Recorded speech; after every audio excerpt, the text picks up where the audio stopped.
సప్తమంలో చంద్రకేతువుల యుతి కనుక ఉంటే అది మంచిదేనా?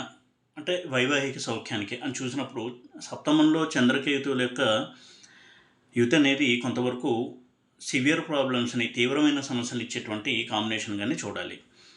ఎందుకంటే చంద్రుడు చాలా సాఫ్ట్ ప్లానెట్టు. త్వరగా మూడ్స్‌ని మార్చేసుకునేటువంటి ఒక ప్లానెట్. అటువంటి చంద్రుడు తీవ్రగ్రహమైనటువంటి కేతువుతో కనుక కలిసి ఉన్నట్టయితే చాలా అగ్రెసివ్ ప్లానెట్ కేతువు. వైలెంట్ ప్లానెట్ కూడా కేతువు. అలాగే ఎక్సెంట్రిక్ అంటాం, అంటే తిక్క మనిషి అంటాం చూడండి, అటువంటి ఒక నేచర్ని సూచించే ప్లానెట్ కేతువు. ఇటువంటి కేతువు చంద్రుడితో కలిసి 7th హౌస్లో కనుకుంటే వారికి వచ్చేటువంటి జీవిత భాగస్వామితో చాలా సమస్యలు ఉంటాయి. వారి నేచర్ ఎలా ఉంటుంది అని కనుక చూసినట్టయితే ఎవరికి అంతుపట్టదు వారి యొక్క స్వభావము. ఎప్పుడు ఎలా ఉంటారో తెలియదు. మూడ్స్ త్వరగా మారిపోతూ ఉండడము, ఎప్పుడు కూడా ఆర్గ్యుమెంట్స్ చేసి జనాలను విసిగించడము, ఒకటంటూ ఒక సిద్ధాంతం ఉండదు. ఎప్పటికప్పుడు సిద్ధాంతాలు మార్చుకుంటూ ఉంటారు కన్వీనియంట్గా. వారికి ఎప్పుడు ఏ సిద్ధాంతం అనుగుణంగా ఉంటుందో, అవసరమవుతుందో ఆ సిద్ధాంతం మాట్లాడడం. ఈ విధంగా చాలా మానసికపరమైనటువంటి సమస్యలను కూడా ఎదుర్కోవాల్సి ఉంటుంది. ముఖ్యంగా అమ్మాయిలకు కనుక 7th హౌస్లో చంద్రకేతువులు ఉన్నట్టయితే భర్త నుంచి తీవ్రమైనటువంటి ఘర్షణ, ఒక్కొక్కసారి చేయి చేసుకోవడము, పరుషంగా దూషించడము, ఇలాంటివన్నీ ఉండే అవకాశం ఉంది.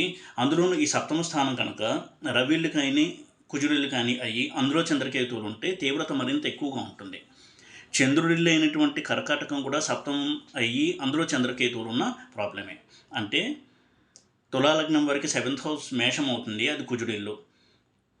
వృషభ లగ్నం వరకు, తులాలగ్నం వరకు, వృషభ లగ్నం వరకు కూడా 7th హౌస్ అనేది వృశ్చికము, కుజుడిల్లు. అలాగే కుంభలగ్నం వరకు 7th హౌస్ రవిల్లు. మకర లగ్నం వారికి 7th హౌస్ చంద్రుడిల్లు. ఈ లగ్నాల వారికి 7th హౌస్లో కుజకేతువులు ఉంటే అది ప్రాబ్లమాటిక్. అలాగే 7th హౌస్లో కుజకేతువులు ఉన్నప్పుడు కేతువు నక్షత్రంలో కనుక చంద్రుడు కానీ, కేతువు కానీ, చంద్రకేతువులు కానీ కేతు నక్షత్రంలో ఉంటే మరింత తీవ్రమైన ఫలితాలు ఉంటాయి. అంటే ఉదాహరణకి మిథున లగ్నానికి సప్తమం ధనస్సు అవుతుంది, అందులో మూలలో ఉన్న, లేదా సింహంలో మఖలో ఉన్న, తులవారికి అశ్వినిలో ఉన్న, ఈ మ్యారేజ్లో ఈ ప్రాబ్లమ్స్ తీవ్రత అనేది పెరుగుతుంది. కాబట్టి ఎప్పుడూ కూడా కొంతవరకు సంయమనాన్ని పాటించడము, దేవతారాధన చేస్తూ ఉండడము, ఇటువంటి లైఫ్ స్టైల్ని కనుక చేంజ్ చేసుకుంటూ ఉన్నట్టయితే నెమ్మదిగా వారి జీవితంలో స్థిమితం అనేది వస్తుంది. కాబట్టి ఈ పాయింట్ని ఎప్పుడు కూడా గమనించాలి మ్యాచ్ మేకింగ్ అనేది చేసేటప్పుడు.